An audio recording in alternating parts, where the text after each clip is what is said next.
Team sheer khurma या team खीर? नहीं नहीं, बताओ ना कोई। मतलब हमारे लिए लाई हैं pouches, they are so pretty. इस वजह से ना मुझे जो ईद के दिन का जो वर्कलोड है ना, स्पेशली मुझे उससे बड़ी प्रॉब्लम होती है कि यार मतलब भाई ईद बहुत करीब आ गई है, पुराने ट्रेडिशंस को चेंज होना चाहिए, दूसरों की ईद अच्छी हम कैसे बना सकते हैं। मैं विजिट करूंगी, आपको भी दिखाऊंगी और हम वहाँ पर भी दिखेंगे किस तरह से क्या क्या प्रोडक्ट्स डिस्प्ले हो रही हैं। और अभी मैं जाऊंगी और वहाँ पर मैं सबसे यही पूछूंगी कि एक तो ये है कि लोगों को हैंडमेड चीजें क्यों खरीदनी चाहिए, ताकि वो पीस पहने जो दुनिया में और किसी ने नहीं पहना।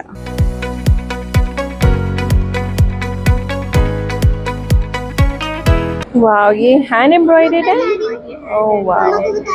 एग्जीबिशन से वापसी पर मैं इतना इंस्पायर्ड फील कर रही थी और मैं यही सोच रही थी कि यार हैंडमेड चीज़ों की ना बात ही अलग होती है।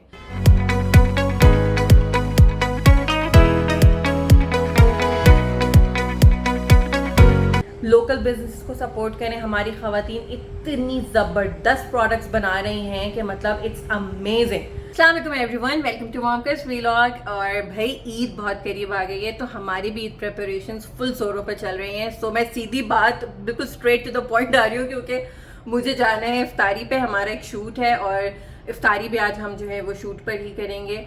और भाई ईद ट्रेडिशंस के बारे में बात करेंगे कि पुराने ट्रेडिशंस को चेंज होना चाहिए, हमने कोई अपने नए रस्म रिवाज स्टार्ट किए हैं या नहीं, मैं खुद क्या कर रही हूँ, ईद किस तरह से दूंगी मैं बच्चों को इस दफ़ा, क्या प्लान्स हैं। इसके अलावा दूसरों की ईद अच्छी हम कैसे बना सकते हैं, इसके ऊपर भी बात करेंगे। और इसमें से एक तरीका जो हम आज थोड़ा डिटेल में डिस्कस करेंगे वो ये है कि जितनी भी वुमेन बेस्ड बिजनेसेस हैं तो ईद पर अगर हम ज़्यादा नहीं तो थोड़ी बहुत शॉपिंग तो कर सकते हैं ना।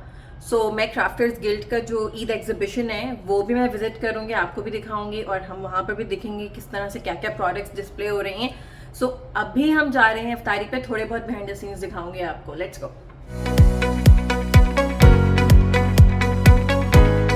What about you, team sheer khurma या team kheer? Team kheer. Good यार, हाँ सही है, नाइस। अनीला तुम बताओ, ईद पे शीर खुरमा या खीर? None of them. नहीं नहीं, इन दोनों में से कोई एक ना, इन दोनों में से कोई एक। चलो तुम्हारा पूछो। नहीं नहीं, बताओ ना कोई। शीर खुरमा या खीर? हाँ खीर। गुड यार, अच्छे लोग हैं, अच्छे लोग हैं। मुझे लगा था खीर को कम वोट्स मिलेंगे। हमारे लिए लाई हैं pouches, they are so pretty. Check करें भाई, सो प्रिटी। शूट की तैयारी हो रही है, अरेंजमेंट्स हो रही हैं। मैं बहुत ज़्यादा सोच रही थी कि ईद का दिन हमारे लिए क्या बन गया है। मतलब या तो सो रहे होते हैं या लेज़ी हो रहे होते हैं, या हम जो हैं वो बिल्कुल ही लो एनर्जी के साथ ईद मुबारक कर रहे होते हैं। और मतलब दैट्स इट। और एक जो चीज़ मुझे सबसे ज़्यादा बॉदर करती है ना, वो ईद के दिन का पैनिक होता है कि मतलब मेहमानों ने आना है, दावत का खाना, ये मीठा शीर खुरमा बना लें, मतलब काम काम काम। ईद का दिन ख्वार होने का तो नहीं था। मतलब ईद का दिन क्या काम करने के लिए था या खाना बनाने के लिए था। और इस वजह से ना मुझे जो ईद के दिन का जो वर्कलोड है ना, स्पेशली मुझे उससे बड़ी प्रॉब्लम होती है कि यार मतलब ये क्या हो गया। इतना अच्छा त्यौहार, इतना खूबसूरत दिन, इतनी इतनी अच्छी फेस्टिविटीज़ ईद की, वो रिड्यूस हो गया वर्कलोड के ऊपर, किचन के कामों के ऊपर। मतलब डोंट गेट मी रॉन्ग, कुछ काम ऐसे होते हैं जो कि बहुत ज़्यादा मेहनत लगती है उनके ऊपर, लेकिन आपको उनको करने से आपको खुशी मिलती है। जैसे मैं अगर आपको एक बात बताऊं कि मैं ईद वाले दिन चावलों की खीर बनाती हूँ बड़े पतीले में। हालांकि मेरे घर में इतने लोग नहीं हैं, लेकिन मुझे अच्छा लगता है कि मैं मतलब डब्बे की खीर भी मैं बना सकती हूँ, लेकिन चावलों की खीर की ना मेरे लिए एक सेंटिमेंटल वैल्यू है। मतलब मेरे बचपन की ईदों की जो सबसे मेरी अच्छी मेमोरी है ना, वो एक बड़ा सा पतीला जो मेरी अम्मी चढ़ाती थी। जैसे ही चाँद नज़र आता था वो पतीला चढ़ जाता था, फिर खीर बनती थी, फिर अम्मी उसको बोल्स में डालती थी और फिर हम सारे बहन भाई उस प्याले, वो जो पतीला होता है बड़ा सा, उसको हम लोग चम्मच से साफ़ कर रहे होते थे। तो मेरी वो जो मेमोरी है ना, उसकी एक नॉस्टैल्जिक वैल्यू है मेरे लिए। और मैं खीर इस वजह से बनाती हूँ क्योंकि मुझे बहुत खुशी मिलती है। It's a lot of work. और मैं मतलब हम लोग तो मैं और मेरे हस्बैंड और मेरा एक छोटा सा बेटा है, हम नहीं खाते इतनी खीर, लेकिन वो बना के मुझे ऐसा लगता है अब मेरी ईद पूरी हो गई। तो अगर आपको कुछ करके, चाहे मुशक्क़त का काम है, लेकिन अगर वो आप दिल से खुशी से कर रहे हैं और आपको किसी ने आपके सर पे बंदूक नहीं तानी कि अगर आपने ये नहीं किया तो आपको जो है वो कोई लेबल कर दिया जाएगा या आपको सुस्त कहा जाएगा या आपको ये कहा जाएगा कि आपकी फैमिली वैल्यूज़ अच्छी नहीं है। लेकिन अगर आप कोई काम खुशी से कर रहे हैं, चाहे वो मेहनत वाला ही है, वो एक अलग बात है। लेकिन मुझे ऐसा लगता है कि इस ट्रेडिशन को अब चेंज होना चाहिए कि ख़वातीन के ऊपर स्पेशली इतना वर्कलोड नहीं होना चाहिए। और सबको ये चीज़ रियलाइज़ करनी चाहिए कि ख़वातीन को भी और ख़वातीन के इर्द गिर्द जो लोग हैं, जो फैमिली मेम्बर्स हैं, उनको भी, ताकि सब आपस में मिल बैठ कर अच्छे से अपनी ईद गुजारें और family bonding, that's the whole point.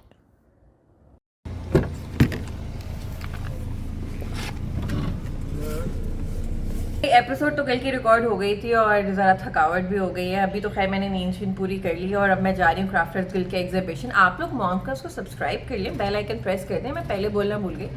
और अभी मैं जाऊँगी और वहाँ पर मैं सबसे यही पूछूंगी कि एक तो ये कि लोगों को हैंडमेड चीज़ें क्यों ख़रीदनी चाहिए, और दूसरा ये कि जब ईद पे लोग ख़रीदते हैं, यानी जब ईद पे लोग वुमेन लेड बिजनेसेस और ये जो स्मॉल स्केल बिजनेसेस होते हैं, इनसे जब चीज़ें ख़रीदते हैं तो उनको कैसा महसूस होता है। Let's go.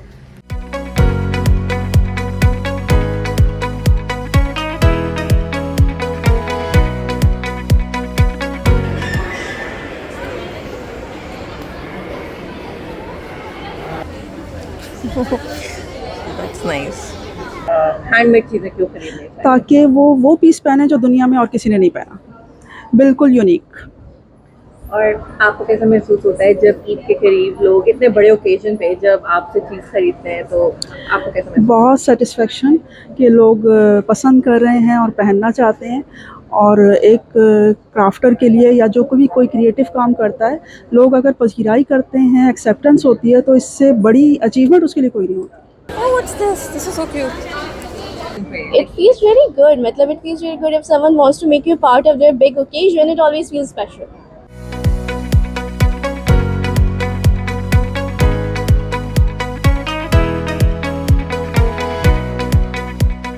आपके जो स्टॉल है ना, वो पॉजिटिविटी रेडिएट कर रहा है इस टाइम पे, like wow, I love this. वो अच्छा इतने ओरिजिनल लग रहे हैं कि वो मच्छर भी आके बैठ गया है, उसको लग रहा है कि ये ओरिजिनल फूल है।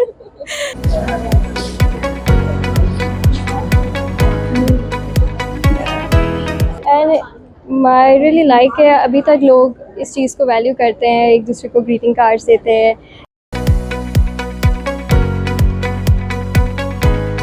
They buy from you and they support you. How does that make you Yeah, feel? it obviously makes me feel really nice. It makes me feel like, maybe I'm achieving a little small dream of mine. Wow, ये hand embroidered है? Oh wow. ये हमारा पहला दफ़ा है कि हमने कहीं एग्जीबिशन लगाई है, तो अभी पहले स्टार्टिंग में ही बहुत ही ज़्यादा अच्छा रिस्पांस आया है, तो दिल बड़ा खुश हो रहा है और ज़्यादा बनाने की चाह भी हो रही है कि डिफरेंट क्वालिटीज़ में बड़ी अच्छे तरीके से बनाएं ताकि लोग पहन के और खुश हों और उनकी ईद और ज़्यादा अच्छी हो जाए। इसमें ये होता है कि हमारे साथ जितनी बैक पे 50-60 लेडीज़ काम कर रही होती है, तो हम उनको घरों में काम प्रोवाइड करते हैं। ऐसी फैमिली से बिलोंग करती हैं जो ज़्यादातर घरों से बाहर जाके काम नहीं कर सकती, या उनकी फैमिलीज़ उनको अलाउ नहीं कर रही होती, लेकिन उन्होंने किसी न किसी तरीके से अपनी फैमिली को इकोनॉमिकली उनको सपोर्ट करना है, तो हम उनको जो है साथ लेके चलते हैं। एग्ज़िबिशन से वापसी पर मैं इतना इंस्पायर्ड फ़ील कर रही थी और मैं यही सोच रही थी कि यार हैंडमेड चीज़ों की ना बात ही अलग होती है, मतलब कुछ ख़ास होता है उनके अंदर। अच्छा, इस दफ़ा ना मैंने ये सोचा है कि मैं बच्चों को ना कुछ ईद के गिफ्ट्स दूंगी। जिन बच्चों को ईदी देनी होती है, ज़ाहिर है बड़े हो गए हैं अब, तो बच्चों को ईदी देनी होती है, तो हमें तो खैर सिर्फ एक नोट पकड़ा दिया जाता था कि ये लो ईदी का, वो कड़क कड़क सा नोट होता था, उसकी एक अलग खुशी होती थी। लेकिन मेरा बहुत दिल चाह रहा था कि एक ना पर्सनलाइज सी कोई चीज़ होनी चाहिए बच्चों के लिए। मुझे वैसे ही हैंडमेड चीज़ें और ख़ुद से बनाना अच्छा लगता है, और मैं ईद कार्ड्स की एक बहुत बड़ी फ़ैन हूँ, तो मैं ईद कार्ड्स खुद बनाती भी हूँ और मैं देती भी हूँ लोगों को। और ये एक ट्रेडिशन है जो कि अब ज़ाहिर लूज़ भी हो गए, तो मैंने कुछ बॉक्सेस बनाए जिसमें ईद का यानी cards, not just Eid cards, बच्चों के कार्ड मेकिंग बॉक्सेस हैं कि उसमें कार्ड्स हैं, एनवेलप्स हैं, डिफरेंट स्टिकर्स हैं, डिफरेंट इस तरह की चीज़ें हैं कि वो अपने पसंद के कार्ड्स बनाएं।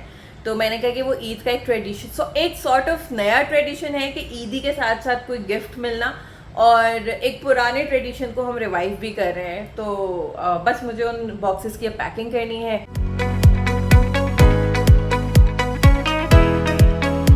अच्छा, अक्सर जब मुझे कोई इस तरह के काम करते हुए देखता है ना, तो लोग कहते हैं अल्लाह ज़ैनब इतने तुम्हारे इतने चोंचड़ों के टाइम कैसे है तुम्हारे पास, इतनी तुम फारिग हो।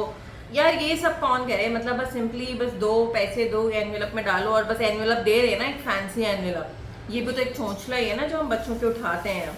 तो बस दैट्स है ना, अब हमारे पास इतना टाइम नहीं है। मुझे ये बात कभी भी समझ में नहीं आती, मेरे पास भी टाइम नहीं, मतलब कोई भी इंसान फारिग नहीं होता, बट जो चीज़ हमारे लिए इम्पोर्टेंट होती है ना, जिस चीज़ को हम अहमियत देते हैं, उसके लिए हम टाइम निकाल लेते हैं। और मुझे ना ईद एक बहुत बड़ी अपॉर्चुनिटी लगती है बॉन्डिंग की। हम लोग ये बात करते हैं और ये एक कंप्लेन होती है हमारी कि यार अब पहले जैसी नहीं रहा, ईद अब पहले जैसी नहीं होती, अब वो फैमिली वैल्यूज़ नहीं है जो पहले हुआ करती थी। तो कौन ठीक करेगा इसको? अगर आपको लगता है वाकई, वैसे मुझे ऐसा नहीं लगता कि पहले की फैमिली वैल्यूज़ जो हैं वो अच्छी थी और अब की नहीं है। बट अगर लेट्स से ऐसा है भी, तो हम क्या सिर्फ कंप्लेन करते रहेंगे? मुझे ऐसा लगता है कि जब ईद, जो मैं अपॉर्चुनिटी की बात कर रही थी कि ईद इस वजह से मुझे एक अपॉर्चुनिटी लगती है कि ये वो टाइम होता है कि जिसमें आप स्पेशली जो आपकी अब अगली जनरेशन आ रही होती है, बच्चे होते हैं आपकी फैमिली के, आप उनको ये बताते हो कि यार देखो आई केयर अबाउट यू। मैं जब ये सारा कुछ कर रही थी तो मैं यही सोच रही थी कि जब अगर इस तरह की कोई चीज़ रिसीव करूँगी तो मुझे ये महसूस होगा यार इसने इतना टाइम लगाया, मेरे बारे में सोच रहा था ये बंदा, इसने इतने अपना यानी इतनी एफर्ट की इसने। मैं इस चीज़ के बारे में बहुत स्ट्रांगली फील करती हूँ कि मुझे ऐसा लगता है कि ईद जितना बड़ा और जितना इम्पॉर्टेंट त्यौहार है ना, जितना इम्पॉर्टेंट ये दिन है, मुझे इसकी इम्पोर्टेंस को रिवाइव करना है। मैं बहुत स्ट्रांगली फील करती हूँ इस चीज़ के बारे में कि मुझे ये चीज़ बिल्कुल अच्छी नहीं लगती कि हमने ईद को कैसा बोरिंग सा, डल सा एक दिन बना दिया है, खाने पीने का दिन बना दिया है, बस खाओ पियो, लिफाफे पकड़ाओ एंड दैट्स इट। कितनी ईदी मिली नो, और या सो जाएंगे। सोना भी बड़ा एक पॉपुलर चीज़ है ईद वाले दिन। I don't like it. मुझे ऐसा लगता है कि Eid should be more than that.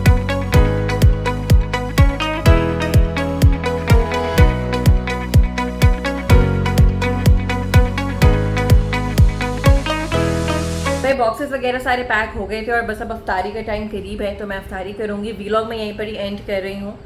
Ramzan भी एंड हो रहा है और ज़ाहिर है जब रमज़ान ख़त्म हो रहा होता है तो एक बड़ी उदासी सी होती है और दिल भारी हो रहा होता है। तो आई रियली होप कि हमारा अगला रमज़ान भी अच्छा गुजरे और एक स्पिरिचुअल अवेकनिंग हो जो रमज़ान में हम अचीव कर सकें। और ईद आ रही है, ईद के लिए मैं इस दफ़ा वैसे थोड़ी ज़्यादा एक्साइटेड हूँ और मैंने अपनी ईद प्रिपरेशंस का जो हिस्सा आप लोगों के साथ शेयर किया वो मेरे दिल के बहुत करीब है। वो यही 3 बातें जो वर्कलोड से रिलेटेड है। प्लीज़, ईद का दिन काम करने का दिन नहीं है। आई अंडरस्टैंड कि थोड़ा बहुत समझ में आता है, खुशी से करें। अगर आपको लग रहा है कि आप ख्वार हो रही हैं तो प्लीज़ ना हो। अगर हम देख रहे हैं कि हमारी फैमिली में कोई खातून है जो कि ईद नहीं मना पा रही, तो ये हमारा काम है कि हम उनको रिलीफ दें। लोकल बिजनेस को सपोर्ट करें। हमारी ख़वातीन इतनी ज़बरदस्त प्रोडक्ट्स बना रही हैं कि मतलब इट्स अमेजिंग। और दूसरों की ईद हम इस तरह से भी बेहतर कर सकते हैं, ये भी एक तरीका है। एंड लास्टली, नए ट्रेडिशंस, अच्छे खूबसूरत से प्यारे प्यारे से अपने ट्रेडिशंस बिल्ड करें ईद पर। अपनी फैमिली के बच्चों के साथ किस तरह से आप बॉन्ड कर सकते हैं, उनके लिए ईद उनको कैसे याद रहेगी कि यार हमारे बचपन में ये हुआ करता था, हमारे बचपन में ऐसा हुआ करता था, वो खाला ऐसे करती थी, वो फुप्पो ऐसे करती थी। Build your new traditions. और ईद के एपिसोड हमारी ज़रूर देखिएगा। कमेंट्स में बताइएगा कि आप लोग क्या सोच रहे हैं इस दफ़ा ईद में। आप लोगों ने किसी ट्रेडिशन को चैलेंज किया है या कोई नई चीज़ है, कोई नई डिश है जो आप अपने घर के लिए बना रही हैं। Anything that you are doing on Eid, please share with us, comment करें, मॉम का को सब्सक्राइब करें, बेल आइकन प्रेस कर दें। ईद मुबारक। अल्लाह हाफ़िज़।